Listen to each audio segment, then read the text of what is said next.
मुझे आपकी नवमौलूद बच्ची 2 ऊँटों के बदले चाहिए। क्या आप अपनी बच्ची दे सकते हैं? नहीं, मुझे 2 नहीं बल्कि 3 ऊँट चाहिए बच्ची के बदले में।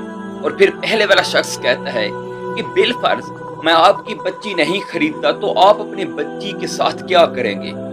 इस शख्स का जवाब ऐसा था कि वो बच्ची खरीदने वाला शख्स दंग रह गया। वाकया कुछ यूं है कि एक बार एक महफिल में मुसलमानों की एक इंतहाई अजीम शख्सियत बैठी थी। यहाँ एक शख्स आता है और कहता है कि मुझे कलमा पढ़ाकर मुसलमान किया जाए। जब कलमा पढ़कर वो शख्स मुसलमान हो जाता है तो वहाँ मुसलमानों की इस सरदार शख्सियत से कहता है कि मैंने जो नेक काम ज़माने जahलियत में किए थे, मतलब जब मैं गैर मुस्लिम था और नेक अमल किए थे, तो क्या उन नेक अमाल का बदला मुझे अल्लाह ताला की तरफ से मिलेगा? उसे जवाब में सवाल किया जाता है कि तुमने ऐसा कौन सा नेक अमल किया था? तो वो शख्स जो कि अभी भी मुसलमान हुआ था वो अपने एक वाकया सुनाता है और कहता है कि एक बार उसके 2 ऊँट गुम हो गए थे और उन 2 ऊँटों को तलाश करने के लिए वो एक और ऊँट पर बैठकर उन्हें ढूंढने निकल पड़ा। वो अपने ऊँटों को तलाश करते करते आबादी से बहुत दूर एक जंगल की तरफ चला गया और जहाँ उसने देखा कि चंद घरों की एक छोटी सी बस्ती आबाद है और वहाँ एक बूढ़ा शख्स बैठा है और उसके पास उस शख्स के वही दो गुमशुदा ऊँट बांधे खड़े हैं और वो बूढ़ा शख्स उन दोनों ऊँटों की निगरानी कर रहा है। वो शख्स बूढ़े के पास पहुंचता और कहता है कि ये दोनों ऊँट उसी के हैं और ये दोनों चरते चरते यहाँ तक आ गए।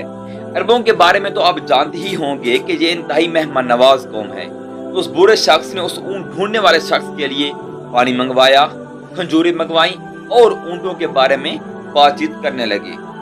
ये भी बातचीत कर ही रहे थे कि अंदर से एक बच्चे की रोने की आवाज आई, एक नवमौलूद बच्चे की। वो बूढ़ा शख्स पूछने लगता है उस नौजवान से कि ये बेटी होगी या बेटा होगा। तो दूसरा शख्स ने जवाब दिया कि अगर बेटा हुआ तो क्या करोगे और अगर बेटी हुई तो क्या करोगे? तो जवाब में बूढ़ा शख्स कहता है कि अगर बेटा हुआ तो कबीले की शान बढ़ेगा और ये तो आप जानते ही होंगे कि अरब ही कल्चर है, और अगर बेटी हुई तो मैं उसे जिंदा दफन कर दूंगा क्योंकि मैं अपने दामाद के सामने सर नहीं झुका सकता और अपनी बेटी की पैदाइश पर आने वाले मसाइब को मैं बर्दाश्त नहीं कर सकूंगा। और जब खैमे के अंदर से पता किया गया तो पता चला कि बच्ची ही पैदा हुई है। तो वो शख्स उस बूढ़े शख्स को कहता है कि अगर मैं आपको ये दोनों ऊँट दे दूं तो क्या आप ये नवमौलूद बच्ची मुझे दे देंगे? तो जवाब में बूढ़ा शख्स कहता है कि नहीं, अगर ये तीसरा ऊँट कि जिस पर बैठकर तुम यहाँ पहुंचे हो ये भी दो तभी मैं आपको अपनी बच्ची दूंगा। तो वो शख्स जो बच्ची की आवाज सुनकर नर्म हो गया था वो कहता है कि ठीक है, मेरे साथ एक शख्स को भेज दो, घर पहुंचकर मैं ये ऊँट उसे दे दूंगा और अपनी बच्ची भी मुझे दे दो। और ऐसा ही किया गया। तो वो शख्स कहता है कि इस बच्ची को लेकर मैं घर आ गया और अपनी कनीज यानी नौकरानी को दिया और उसे कहा कि इसे दूध पिलाओ।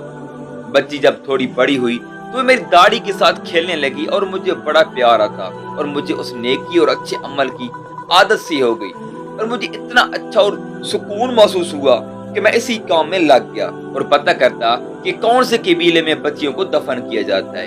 उस कबीले में जाता, हर एक बच्ची के बदले 3 ऊँट देता और बच्ची लेकर अपने घर आ जाता और उसे बड़े ही प्यार से पालता।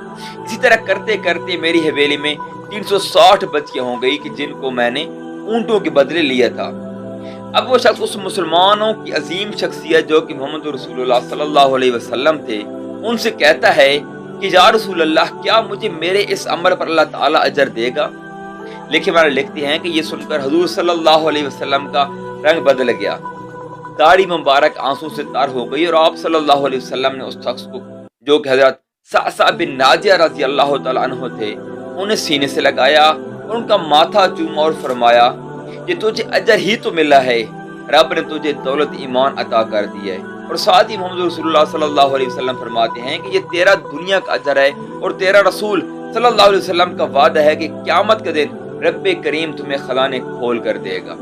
दोस्तों, आजकल सोशल मीडिया इंडस्ट्री में आपने कर्मा का लफ्ज़ जरूर सुना होगा। कर्मा दरअसल हिंदू मत, जैन मत और बुद्ध मत के फलसफे में पाया जाता है। इसका मतलब अगर आसान ज़बान में समझा जाए तो हर अमल का एक रद्द अमल होता है, यानी आप जो अच्छा अमल करेंगे या बुरा अमल करेंगे एक न एक दिन आपको उसका बदला उसी हिसाब से मिलेगा। चाहे वो इसी दुनिया में मिल जाए या फिर अगली दुनिया में, क्योंकि तकरीबन तमाम मज़ाहिब में लाइफ आफ्टर डेथ का फलसफा पाया जाता है और हमारे दीन इस्लाम की बुनियाद ही यही है कि दुनिया हमारा दारुल अमल है और इसी अमल के नतीजे में रद्द अमल के तौर पर हमें अगली ज़िंदगी में इसी हिसाब से नतीजा देखना पड़ेगा। जैसे कि सूरह नजम सूरह नंबर 53 आयत नंबर 39 मतलब 39 में आता है। जबकि कर्मा का ताल्लुक सिर्फ इसी दुनिया से भी हो सकता है। अगर कोई शख्स किसी और शख्स के साथ कुछ गलत करता है तो उसका बदला वो जरूर इसी दुनिया में पाएगा, चाहे वो किसी भी सूरत में हो। अगर कोई शख्स किसी के साथ अच्छा करता है उसके साथ बदले में अच्छा ही होगा, चाहे वो कितना अरसा बाद हो या किसी भी सूरत में हो। अगर इस सहाबिया के वाक़या को देखें तो मैं यहाँ पूरी तौर पर कर्मा दिखाई दे रहा है कि इन बच्चियों की जिंदगी बचाने के बदले में यानी कर्मा के तौर पर उन सहाबी को अल्लाह ताला की तरफ से दीन इस्लाम जैसी इंतहाई अजीम नेमत मिली, और इससे बढ़कर और नेमत क्या हो सकती है। एक मामूली सी छोटी सी जिंदगी बदले एक बेहतरीन और बहुत ही ज्यादा अजर वाली और इंतहाई काबिल रश्क इनफानाइट लाइफ, एक न खत्म होने वाली जिंदगी यानी कि आखिरत की जिंदगी, कि जिस जिंदगी में लफ्ज काश की कोई जगह नहीं होगी। इसलिए मैं अक्सर कहता हूँ कि it is fact that do good have good, यानी अच्छा करोगे तो अच्छा ही पाओगे।